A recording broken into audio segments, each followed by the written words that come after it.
Alrighty guys, welcome back for another Dokkan Battle video. And today what I just wanted to, quickly discuss is a new update that's going to be coming to the Kefla celebration. So, as you know, we probably expected Kefla to arrive today, but usually she'll drop at around 11 p.m., around 10:30, around that time, at night. But apparently not. So Kefla, as you can see here, is now going to be dropping 5 p.m. Pacific Standard Time. So, at reset period today, Kefla's banner is going to drop, and I would assume that the anniversary banners are going to, disappear. And another thing is that we can assume that Chain Battle is going to come on the 16th because these two units get their awakenings on the 16th at 11:30 Pacific Standard Time. So, on the 16th, at 11:30, which would basically turn into the 17th is when they get their awakenings and Chain Battle drops. So, just to quickly, just say that Chain Battle's gonna come basically on the 17th because most people I don't think are gonna stay up till 11:30 and wait for it to drop. So, again, Kefla's gonna drop today at reset period, which is gonna be 5 p.m. if you're in the Pacific Standard Time. I personally don't know the conversion to Eastern Time, but yeah. So, reset period, Kefla's banner is going to drop, anniversary banners are going to leave, so if you want to do any last minute summons on the anniversary banners, well, you're going to have to do that today before reset period hits for, whatever time zone you're in. And so, a couple units that I just wanted to briefly go over that I did not cover in my previous video because I did say that I was not sure if they were going to come. I'm just going to, go over their details just to be sure. So if they do drop, you guys are well informed about what they do and, if you should, maybe grind them or not. So the first unit we're going to talk about is the Furious Rat Frieza. Now this Frieza gets his Awakening and his EZA. He has an easy area along with this cooler. So this free-to-play AGL cooler, which is purchasable from the Baba Shop. So this Frieza, this is going to be his awakened form, so again, this is before his EZA, but again, I just like to discuss these units after their EZA, but I mean, this Frieza is honestly easily one of the best units in the game, especially when you're talking about fighting a Goku's family category enemy, because this Frieza gets 100% attack and defense. He guards against all attacks and all allies 2 key attack and defense plus 20% if there's a Goku's family category enemy. And the reason why this is so significant is because he's getting that 100% defense buff along with EZA stats, and he's getting the guard, and on top of that he's giving a support type buff of 2 key and 20% attack and defense. And Goku's family is easily one of the biggest categories in the game. That includes Gohan, Bardock, obviously Goku, Goten, Chi-Chi. So anybody that's in the Goku's family category, this Frieza is going to do super well against. And on top of having guard, like I did mention before, he reduces damage by 50% when it's active. So again, he's got guard, damage reduction, and 100% defense at the start of turn. So again, this Frieza is really good. And for the LR EZA for the Tech Prime Battle Super Saiyan Goku, you need this guy fully EZA'd and fully built up. So again, you want to get this guy done. And this cooler, the way this cooler functions is going to be similar to the Frieza in that, you want to be fighting a Goku's family in order to bring out his full, his full passive into fruition. So again, on his super attack, unlike the Frieza that raises defense, not that raises defense, but the Frieza raises attack, this guy raises defense, which is going to be so much better, especially when you're in the log event. So, free-to-play players that need units that stack defense, this cooler is going to be an amazing option because he stacks defense, like I said before, infinitely. If we take a look at here, he raises it by 30% for 99 turns, so he is an infinite stacker.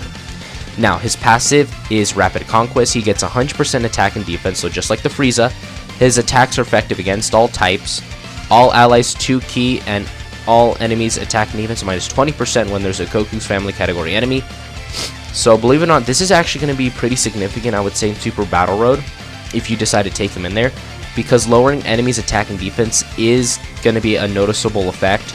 Obviously, is it a huge decrease? No, but it's still something, right? and he is given that 2 key to all allies, which is also really nice. And then he launches an additional attack that has a medium chance of becoming a super attack, all when facing a Goku's family category enemy. So in the legendary Goku event, this cooler is going to be able to more than be able to hold his own, because again, he is raising his defense, he's super effective against all types, he's given 2 key, he's lowering enemies' attack by 20%, and he also has a chance to super attack twice. So again, these two, I would assume, probably will get their easy area. I just before didn't cover it because I was not 100% sure, but just to be on the safe side, you know, get these easy A's done. They're absolutely worth it. And again, you're going to need both of these fully maxed out, fully easy A'd, fully rainbowed if you want to do the LR easy A for that Prime Battle Attack Goku. Now, on to the next unit, which is going to be the free-to-play Int Kale. So this is going to be her new Awakened form, because before she just had an SSR, you know, card where you can only get her to an Ultra Rare. But in this new Awakened form, this Kale is actually really good in terms of being a support type, because her passive is Kefla's Trust, Universal Survival Saga category allies 2 key attack and defense plus 30%, defense plus 50% when there's an ally whose name includes Kefla on the team, and all allies 1 key attack and defense plus 10% if that ally is attacking the same turn. So essentially what you want to do with this Kale is you want to have her attacking in the same turn as a Kefla, because not only is she giving herself defense, then she's giving basically 3 key 40% attack and defense to all you know, the units on the team, because again, you need a Kefla with her attacking in the same turn if you want that to happen. So this Kale, even without the Kefla on the same rotation, is given 2 key attack and defense plus 30%, so she's a decent support type unit. And again, it's Universal Survival Saga, which is much better, because you know, you could put her on with Jiren, and you know, God knows Jiren doesn't need any more support. And the Jiren I'm talking about is the one on JP, the LR full power Jiren. But I mean, you can put her next to Blue Kaioken Goku, you can put her next to UI Goku. So I mean, this Kale is going to be a great free-to-play support type option for you if you don't have a Universal Survival Saga, you know, support type. And obviously the unit that comes out with that Kale is this Kefla. So realistically, I would say you would be running her and the Kale together, because her super attack is Energy Blast, causes supreme damage and raises defense by 30% for 1 turn. So she actually, I would say, is much better in terms of defense than that Kale, because she actually raises her own defense by 30%, which isn't a whole lot. Personally, I think they should have made it just greatly raises defense for 1 turn, made it, you know, a straight 50%. But again, you know, you can't make these free-to-play units completely busted. So this passive is attack and defense plus 20% up to 80%, and chance of evading enemies' attack, including super attack, plus 15% up to 60% per Universal Survival Saga category ally on the team. Okay, so you're realistically going to run this unit in a Universal Survival Saga based team, so she's going to basically have 80% attack and defense at the start of turn, and a 60% chance to dodge. You know, that already makes her super good. Like, if that was her entire passive, that would literally just make her easily one of the best free-to-play options, because she's got more than a 50% chance to dodge, and she's got 80% attack and defense, which is really good. And on top of this, she gives category allies on the team attack plus 50% when there's an ally whose name includes Kale on the team, launches an additional attack that has a medium chance of becoming a super attack if that ally is attacking in the same turn. So, just like the Kale, this Kefla wants to be run with the Kale. Why? Because that optimizes both her defense and what she can do on the team, because again, if she gets that double super attack, she's going to be raising her defense again by 30%. So, you know, if she gets that double super, she's going to be more than, you know, capable of holding her own defensively. So I would go additionals for this Kale. And for this, I messed up, sorry. For this Kefla, I would go additionals in the hidden potential system if you decide to rainbow her. For this Kale, I would probably go with crit, because again, she doesn't raise her defense or anything, she only lowers defense, which is not exactly the best. Okay, so the next unit, well, not the next unit, well, yeah, the next unit, yeah. Oh yeah, I put the 50% supports before the last two that I want to talk about. So the 50% support Gohan. Now this is the physical support type, Super Class 1, and unfortunately he did get replaced by the Dokkan Fest exclusive, Tech Gohan, which by far is, I would say, the best T1 in the game, which is unfortunate because he is really good. As you know, all the 50% supports are really good. The more orbs you give them is basically how hard they're gonna hit as well as defend. So I don't think I need to go over this because they give 3 key 50% to physical, so really good off the bat, as well as orb changing, which is always great. The only issue I would say with him is that he raises attack instead of defense on his super attack. So if they had changed that to defense, this guy, I would say on a level could compete with that Gohan, but not with the raising attack.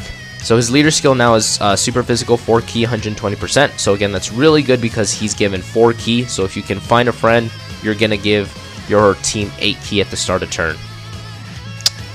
And so again, there's really nothing more I can say. He orb changes, he gives 50% attack and defense and 3 key.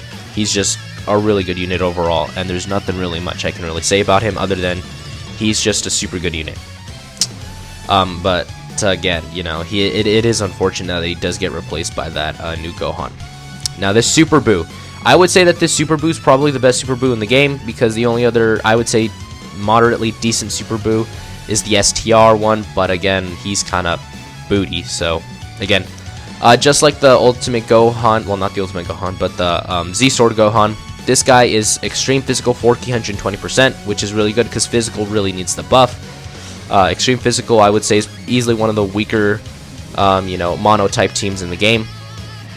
And the reason why he's super good is because he recovers 18% HP on super attack. So if you get like a double super with him, you're healing 32% HP, which again, because of that, I would say go additionals for this man, because if you're in a hard event, long event, and you don't want to use items, say you're in the legendary Goku event, this guy gets 2 supers off, you basically recover 30% HP. So really good unit.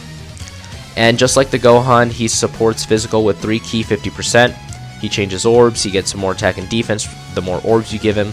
So again, if you give him a lot of orbs, he's gonna attack and defend really well. Nothing really else much to say about him. Just a phenomenal unit, and he really makes the extreme physical monotype team a much more cohesive, much more consistent team. And I mean, he's gonna work well with LR Broly, Chila, and Lemmo, because again, Chila and Lemmo, they need orbs, and if you give them physical orbs, Chila and Lemmo will hit really hard. So again, you have him with Chila and Lemmo, and he creates orbs. Chila and Lemmo get a lot of orbs, so they're gonna have good defense. You get them 7 orbs, and they have guaranteed dodge. So that rotation is gonna be really good. So again, this Buu made the team honestly much better, much more cohesive, and much more consistent. So now what we're gonna talk about is events. Now, this event, the Awakened Power Trial for a new domain. Now this event again was on JP. I'm not sure if it'll come for global, but just to make sure, what this event basically is, it's an event where you just play through it. There's only one stage, and what you basically do in this event is you get these tickets, and then you exchange it for treasure chests, which contain skill orbs, which then you're able to put on the Team Bardock squad. And the reason, and I apologize if I'm breaking in and out, because my allergies are hitting me, and I'm trying to wipe my nose right now. And I apologize for that horrible sound, but allergies are kicking in. Oh boy, this is not a good time to have allergies. But again, you complete it, and you can either get 1 or 3 of these again, so it's RNG based, and you just basically go to the Baba shop, you trade these in, and you get a treasure chest, which you then open, and the skill orbs are designated to each of these characters. So I think the skill orbs are designated to each character in order to optimize them. Like I would see, like in my opinion, I think maybe the skill orbs for like additionals would go to Shugesh, because Shugesh raises defense on super attack. So again, This might come. I would say most likely it will, because you know, we have the Team Bardock. It was released on both versions of the game, and it only makes sense. And then the last thing I wanted to just cover was the Warriors of Universe 6 story event. Like I said before, these skill orbs on the last stage, you can only get gold and silver, which is really nice. And again, you can only attach them to Universe 6 characters. So as you can see here, for the silver you get, you know, your basic crit, defense, you know, attack, defense, and HP. Again, you know, these are missions, as you know, but again, you could get, you know, a gold dodge, gold crit, gold additional. I mean, and you get these anyways for missions. You know, complete it 20 times, you get all the rewards. But you know, this is really good because you have a high chance of getting crits, additionals, and all that, which is going to be really phenomenal and really fantastic. You know, especially for new players who decide to, you know, go ahead and grind all of these free-to-play units up. You know, you have a stage where you can equip skill orbs onto them so that, you know, it could help them, you know, be better cohesive units. So again, guys, that's going to do for today's video. Again, I just wanted to cover this last minute just so that I leave nothing out. You know, even if this doesn't come out, you know, this can give you an idea of what the unit is like, can give you time to grind him up before, you know, their easy area comes out. So again, that's going to do for today's video. And Kefla releases at reset period today, so if you want to do any last minute summons on the Gogeta, Vegito, or Broly and Rose banner, I would suggest doing it now, because at reset their banners are going to be gone and Kefla is going to be the new banner. So again, guys, that's going to do for today's video, and I'll see you guys in the next one.